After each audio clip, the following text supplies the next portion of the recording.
Bem-vindos ao podcast Security Business, um podcast dedicado ao mercado da segurança eletrônica e digital.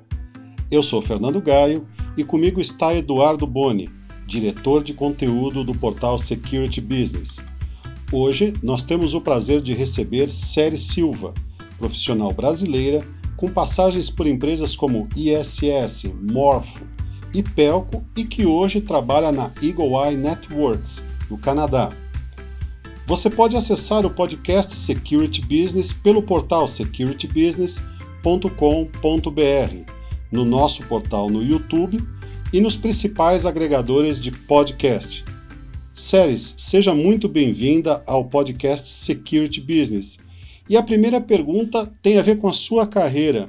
Muitos profissionais brasileiros sonham em construir uma carreira internacional. Como você construiu a sua? Olá, bom dia, muito obrigada pelo convite. É um prazer estar fazendo essa entrevista para um canal brasileiro, né? Dado que já estou no Canadá há 22 anos, tenho feito algumas entrevistas similares em alguns podcasts regionais aqui, né? Da região de Toronto, também do Canadá. Então é realmente um prazer estar falando aí com grandes amigos do Brasil, pessoas do nosso mercado, do nosso meio de segurança. Então, para a primeira pergunta, eu acho que eu até tinha colocado um roteirozinho para explicar como foi a minha carreira pessoal, né, para chegar no mercado que eu estou, na posição que eu ocupo agora na Eagle Eye. Mas eu queria até começar com um recado para os brasileiros que têm essa vontade, que são muitos, né?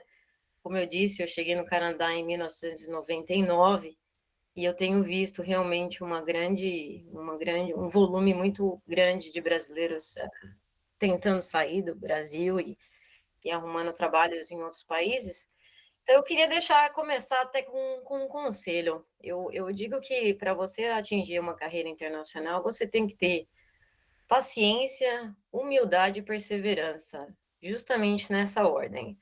E aí eu dou alguns exemplos usando esses três conselhos na minha própria carreira. A paciência, porque não adianta pular etapas, né? A gente tem que ir para um outro país, a gente está aprendendo não só uma nova língua, mas você tem que começar como um imigrante, né? Você tem que aprender a cultura desse novo país, você tem que estar aprimorando a língua, né? Eu vejo muitos brasileiros que têm uma certa fluência, mas que tentam chegar e tentar pegar posições que ocupam atualmente no Brasil. Eu acho que tem que ter a paciência de estar aprendendo sobre a cultura, até a parte da logística, a parte geográfica no país do qual você está se mudando, né? Então, no meu caso, comecei como uma imigrante natural, trabalhando em alguns trabalhos não da área, e foram excelentes. Eu não me arrependo nem um pouco de ter começado atendendo restaurante, garçonete, fiz trabalhos em bares, porque dessa forma o inglês ele se tornou um inglês fluente, o inglês do habitual, né? O inglês da rua, né? Não o inglês que a gente aprende na escola. Então, eu agradeço imenso a oportunidade que eu tive no início da minha mudança ao Canadá, mas, obviamente, para construir uma carreira, você tem que ter, então, no caso, a paciência que eu digo para também estar se formando na parte acadêmica. E eu fiz um college aqui, que é o equivalente a vamos dizer, uma FATEC, né, uma faculdade de tecnologia, em International Business em 2006. E juntamente com o curso, você está tendo que sempre estar se aprimorando. Então, juntamente com o meu college, eu fiz a aprimoração em francês, né, na língua francesa, porque a parte leste canadense ela é bilíngue. Também eu digo um outro conselho aí para os novos entrantes é o networking. Networking ele é válido em qualquer lugar do mundo. No Canadá não é diferente. Fiz estágio não remunerado pelo o consulado brasileiro, né, na parte de consulado brasileiro aqui em Toronto, na parte de negócios internacionais. Então, foi muito bom o networking, esse estágio não remunerado. Uma vez que eu terminei o curso, o college, eu tinha, então, aquele problema que eu digo, a humildade, né? Que é o meu segundo conselho. Você tem que mandar... no meu caso aqui, eu tenho até hoje marcado, eu enviei 200 currículos, foram 6 entrevistas, só por 200 currículos. É a humildade que eu digo, você acreditando no seu potencial, você aceita uma posição que você vê que é inferior ao que você está almejando, mas você, com a certeza dos seus skills, as suas características e a sua gana de vencer, você aceita uma posição menor com a certeza de que você vai subir, né? Que você vai ter oportunidades uma vez que esteja dentro de uma empresa. E eu digo da perseverança porque, de novo, você tendo um objetivo e um goal, né? Um goal em inglês, você alcança e você busca ele. Então, junto com o francês também fiz espanhol. Não é como os brasileiros dizem, né? Espanhol não é portunhol. Espanhol você tem que realmente entrar num curso, porque o espanhol escrito ele é muito diferente do português, né? O espanhol falado também. Então, na época, eu tive uma oportunidade, agradeço ao Morfo muito por essa oportunidade, foi por ter viajado a América Latina quase que inteira, na posição de gerente da América Latina, e aí a fluência do espanhol começou a também melhorar, junto com o inglês e o francês, por conta de Quebec. Então, tá aí, vou terminar essa pergunta de novo. Brasileiros que têm vontade de vir, não pulam etapas. Você é um diretor super top no Brasil, aceita uma posição mais baixa, com a certeza de que você vai alcançar essa posição em alguns anos, uma vez que você faça a imigração. Séries, você falou das habilidades que você teve que adquirir em termos de idiomas, né, e de cursos. Me fala um pouco das habilidades corporativas que você desenvolveu para assumir essas responsabilidades novas. Legal, isso aí é muito importante. Gostei bastante da pergunta, porque eu acho que a gente não pode estagnar numa posição, né? Então, você está sempre tendo que estar desenvolvendo novas habilidades. E aí eu falo na parte até na parte profissional, fora o networking, né? Que você está sempre tendo que estar no mercado e conhecendo pessoas. Eu acho que você também tem que estar se aprimorando nas certificações técnicas na área que você trabalha, né? Eu mencionei na minha última pergunta aí que você tem que estar sempre fazendo alguns cursos e estar sempre tendo que melhorar idiomas, mas as certificações técnicas, né? Então, você quer alcançar um cargo de diretoria, então se aprimora no cargo que você está exercendo no momento. Então, certificações técnicas, por exemplo, no meu caso, que é mais na parte de CCTV, então certificações de de VMS, certificações de câmeras, certificações da própria ASIS, né, que é PMP, Project Management Professional, tudo voltado à carreira que você está almejando aí. Então, e uma outra da parte de habilidades também, eu acho que a gente chama, né, um pouco em inglês, que é o soft, né, e o hard skills.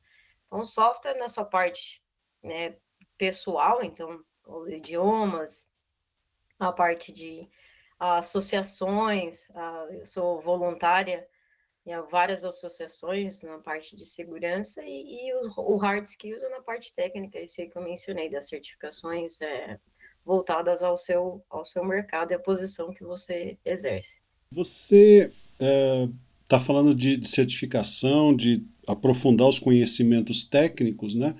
Tudo isso num mercado tradicionalmente masculino, né? Um mercado com hábitos bem sólidos ao longo de décadas, né? E como que é a mulher nesse ambiente, né? Como é que você ganhou espaço nesse mercado, né? Como é que você foi bem-vinda, né? Como é que foram os primeiros dias e como é que está hoje esse mercado, né? Como é que está a mulher hoje no mercado da segurança eletrônica? Essa pergunta é bem legal, porque ela vai de encontro exato dos meus trabalhos voluntários que eu exerço no momento, né? Eu tenho o prazer aí de estar participando de algumas associações, né? E sou voluntária nessa parte de Women in Security, de promover, né, de melhorar, aumentar o número de mulheres nesse mercado. Mas na sua pergunta, se é bem-vinda, mas por mais que nós temos aí alcançado já um espaço, um grande espaço, né, dominado pelo sexo masculino, ainda assim existem desafios, né? Ele é sucinto, ele não é tão evidente, mas sinto, assim, eu, por exemplo, tenho alguns exemplos aí de reuniões onde, hoje em dia, a segurança já está muito voltada à parte de TI, mas antigamente, quando eu iniciei, era tradicionalmente o segurança, né? Segurança dura e crua. Então, era a pessoa que estava numa posição alta, ela era um ex-policial, um ex-segurança, uma parte de segurança. Então, isso era muito masculina. Então, me dava a impressão no início, ainda hoje um pouco, que no caso a mulher parece que ela tem que saber um pouco mais, né?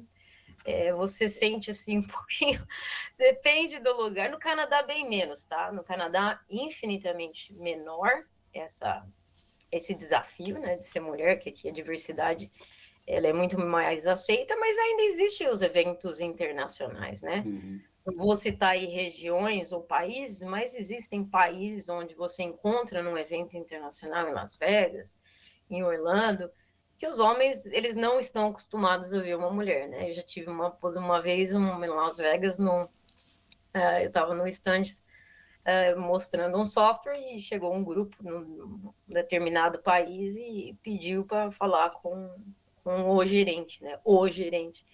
Eu falei, não, mas você precisa uma ajuda aí com o software? Não, eu precisava de alguém que soubesse do software. Então, assim, eles já saem do países deles com essa. Então, infelizmente, você ainda enfrenta, né? Aliás, Então, você durante um período, embora esteja tanto tempo no Canadá, também trabalhou no Brasil, né? E como é aqui no Brasil essa experiência aí? Como é essa relação mulher numa posição chave aí? Como é que funciona? no Brasil é interessante porque o Brasil respeita muito a profissional feminina, mas no Brasil existe esse grande amor para dar que os homens têm, né?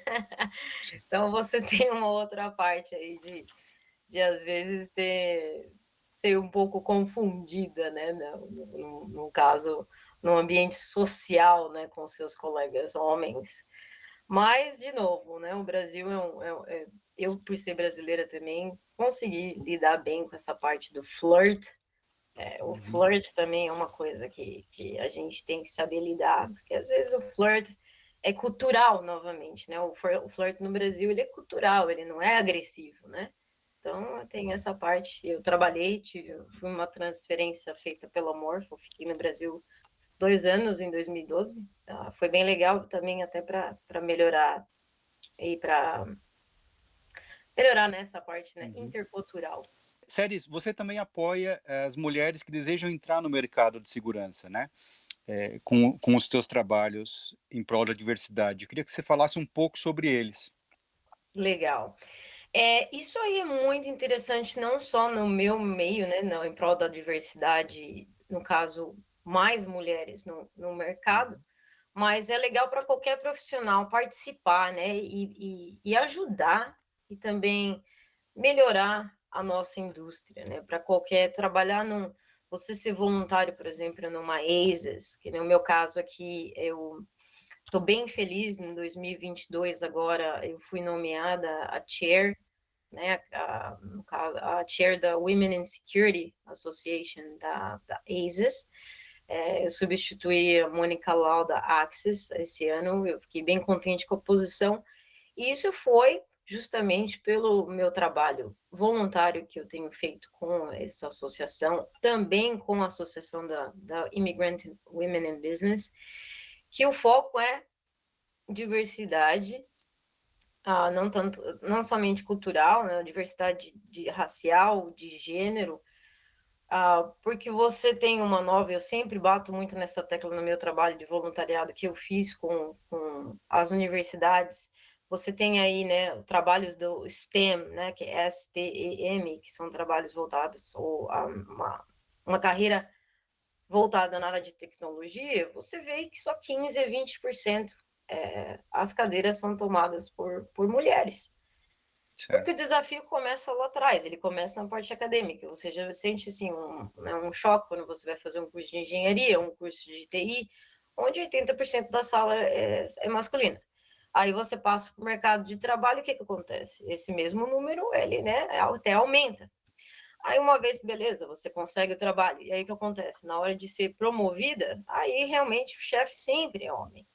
Então, já causa aí um certo receio para as novas mulheres, as mais jovens, entrarem nesse meio, né? Se já são pessoas mais introvertidas, mais acanhadas, que já não têm essa, né, essa força ou até esse desafio de você ser mulher no mercado dominado por homem, você já diminui mais ainda o número de mulheres. Então, eu gosto muito de fazer esse trabalho, sendo mentora, né? Eu sou mentora também, sou voluntária de mentora de novas entrantes profissionais no mercado, para mostrar que é válido, que vale a pena, tanto, né, financeiramente, como até você alcançar uma carreira, até eu acho que o gostinho do sucesso ainda ele é melhor. Então, eu trabalho bastante aí em prol da diversidade nessas organizações. Uma das organizações com as quais você trabalha atende mulheres imigrantes, né? No Brasil, de forma geral, a gente percebe que o imigrante, quando assume um posto de gerência aqui, que vem do exterior, expatriado, ele de maneira geral é bem recebido, né? Como é no Canadá o imigrante, como ele é recebido nas empresas, e ainda quando é mulher, você já explicou um pouco, né? Mas o imigrante, como é que é a vida é o que eu dele? disse até no início, né? Você não pode almejar, no caso, o imigrante aqui, vamos começar com a resposta curta. Ele é bem recebido. O Canadá é um país de imigrantes, né? É um país que depende até da imigração. Olha lá, deixa eu deixar bem claro o que eu acabei de dizer. Não quer dizer que vocês ouvindo essa mensagem vão entrar e vai ter uma lista de empregos online, porque isso eu tenho direto. Não é o caso. Mas existem, o Canadá é feito de imigrantes, então existe uma receptividade muito boa, contanto que você faça, você chega, a língua tem que ser dominada, você tem que ter um domínio da língua, Sim. mas eles apreciam muito a sua experiência do país do qual você veio, o que eu acho muito legal. Então, eu tenho muitos colegas imigrantes em posições altas e são muito bem recebidos de fato, assim. E mesmo na minha posição feminina, eu tenho um time na Eagle que promove também e me dão todas as cartas gerenciando o Canadá para eles aqui. Temos muitos brasileiros. Fiquei bem feliz, assim, eu vou te dizer aí, nos últimos, talvez, 6 a 8 anos, quando eu tenho visto, assim, um influxo de brasileiros entrando nesse mercado e muitos com posições gerenciais, diretorias, bem legal hoje em dia. Agora, o brasileiro é conhecido no mercado internacional, pelo menos o que a gente ouve falar muito, como um profissional de muita iniciativa, que teve que enfrentar muita coisa, né, para chegar onde chegou. Como é que isso se reflete aí no mercado do Canadá? Nossa, eu gostei demais dessa pergunta, porque inclusive é tema de nossas conversas aqui até em casa. Perdão pelo telefone, não para de tocar aqui. É muito legal essa pergunta, porque eu estava justamente comentando isso o brasileiro, pela nossa criação, né? Acho que no Brasil nós somos muito mais, de novo, vou usar um exemplo em inglês, mas é fácil de entender, go-getter, né? Nós estamos sempre, costumo usar a analogia aí, né? No futebol a gente chuta o escanteio, vai pro gol, faz o gol, ainda volta para marcar. O canadense em si, ele não tem muita... não é por conta de falta de capacidade, mas é por falta... Eles não precisaram ter essa agressividade que nós, no caso, tivemos que ter.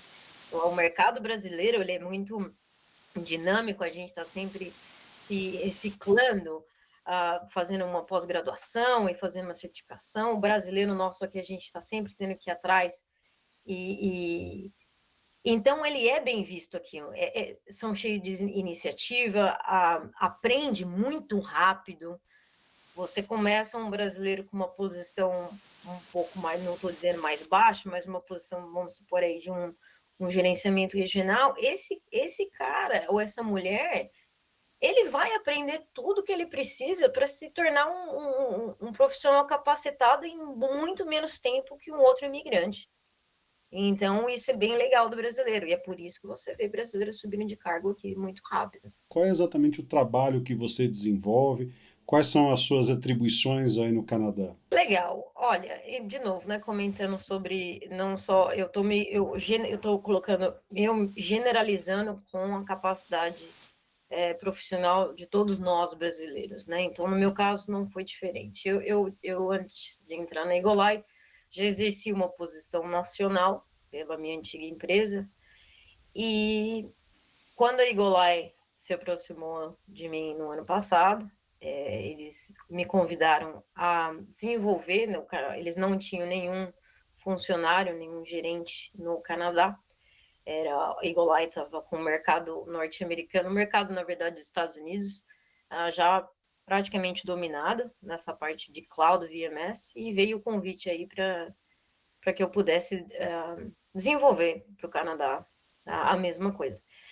Então, assim, iniciou com uma gerência nacional, mas para ir contratar, para trabalhar junto aos integradores, né? No caso, a gente chama eles de resellers, clientes finais, consultores de segurança. E aí, com 6 meses, me deram a vaga de diretoria, onde hoje eu gerencio um engenheiro de sistemas que fica em Montreal. A gente precisa, né, ser bilíngue aqui, então ele é fluente nas 2 línguas, e agora a gente está aí contratando um gerente de vendas em Vancouver. Para o pessoal que está me ouvindo, eu não aceito currículos do Brasil, ok? Porque isso eu recebo bastante. Você precisa estar aqui, eu preciso pelo menos estar com work permit, e a gente conversa com certeza. A indústria de segurança foi decisiva aí nos últimos 2 anos, na questão da crise sanitária. Quais as expectativas que se tem para 2022? Interessante esse grande problema, né? Infelizmente, né? A gente está vivendo um momento nunca antes visto, e eu sinto muito por todas as famílias até que perderam entes queridos e estão convivendo com isso. Mas referente agora eu vou falar em referente ao mercado de cloud, tá? Eu vou falar, eu sei que muitas empresas tiveram muitos problemas e tiveram aí perda, tiveram que deixar muitos funcionários, tiveram muitos layoffs, mas eu vou responder essa pergunta voltada mais ao mercado que eu estou envolvida, que é o mercado de cloud. Para nós, na verdade, né, todo serviço, né, toda indústria, todo produto, todo fabricante que é envolvido ou que oferece uma solução remota, não só no mercado de segurança, mas você vê aí todos, né, a plataforma que nós estamos usando hoje, por exemplo, tudo que for a virtual presentations, eles conseguiram ter um aumento considerável, né? E não diferente para a Egolai. Na verdade, durante a pandemia, a Egolai teve um crescimento de quase que 85% global. A Egolai aumentou o número de funcionários quase que 100% nos últimos 2 anos. Nós temos aí 17 vagas em aberto só na América do Norte. Quer dizer, para nós, a pandemia, no caso, foi benéfica, porque você não tem mais você não pode mais ter uma pessoa on-site, né, visitando o local para fazer manutenção de servidor, para fazer manutenção de hard drives, para você ter que fazer um upgrade de um sistema, ajudar pessoalmente o cliente final a montar o servidor, fazer redundância, fazer toda aquela parte física, né? Isso tudo está sendo transferido para uma parte remota. Então, a Eagle-i com o Cloud VMS, nós conseguimos muito atingir um mercado muito maior se não tivesse sido a pandemia, por exemplo. Então, para nós, 2022 aí nós temos uma expectativa de grandíssimo crescimento. Eu, no Canadá, tenho expectativas muito altas para o nosso mercado. Essa questão da pandemia, ela trouxe com ela uma transformação digital mais rápida, né? As empresas criaram soluções de uma forma bastante efetiva e rapidamente, né? E novas tecnologias também passaram a ser usadas, né? A questão do contactless, a questão de você criar novas soluções usando equipamentos que já existiam, não é? Então, acho que nesse sentido ela foi benéfica também. Exato, com certeza. Foi uma das coisas que, para a gente, o mercado mudou e nós já estávamos nele e tem sido muito benéfico. Você até comentou sobre essa questão do mercado mais tradicional, muito baseado antigamente em cassetes, depois DVRs, e até uma cultura que existe, né, muito atrelada ao hardware local, né? Aquele controle visual, controle físico, né? A concretude, né? O poder ver o gravador, saber que as imagens estão ali, e de repente a gente está. A pandemia jogou a gente numa situação onde não havia outra opção, né? A nuvem deixou de ser uma possibilidade para ser uma obrigação, né? É mais ou menos isso que aconteceu. Exatamente. Então, você teve essa mudança do sistema tradicional e forçou com que o mercado se adaptasse, né? Se adaptasse ao novo. E adaptou ao mercado remoto, adaptou ao mercado de cloud, adaptou com que você já não tenha mais essa força de trabalho indo até o cliente, né? Então, você, por exemplo, o NVR, o DVR, o servidor, ele exige com que tenha muito mais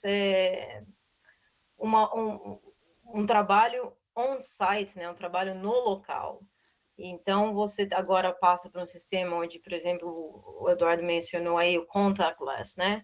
Até a parte do mercado de biometria deve ter aumentado bastante, porque você já não pode mais encostar, você não pode mais ter acesso ao tato. Então, esse mercado também deve ter aumentado mais. Para a gente, onde a gente mantém a câmera onde ela está, simplesmente substitui um gravador por um gateway ali, né? E aí esse gateway vai fazer o gerenciamento de todo o vídeo via cloud, via web browser ou em qualquer device da sua casa, do seu local. Séries, bom, muito obrigado pela sua entrevista, pelo seu tempo, sucesso na sua carreira, que ela inspire novos profissionais, que ela inspire profissionais que já estão no mercado e procuram expandir as suas fronteiras, né? E a sua missão também pela diversidade no mercado é muito bacana, que ela também sirva de exemplo aí para a gente aqui no Brasil também. Obrigado por participar do podcast Security Business. O prazer foi meu, agradeço imenso o convite, foi bem legal essa manhã. A gente está acostumado a fazer algumas entrevistas aqui, eu acho que fazer uma entrevista com o Brasil quase me traz de volta para casa um pouquinho, então foi bem legal. Obrigado. Obrigado, Séries. Obrigado pelo seu tempo. E você pode acessar o podcast Security Business pelo portal securitybusiness.com.br, no nosso canal no YouTube e pelos principais agregadores de podcast. Até a próxima!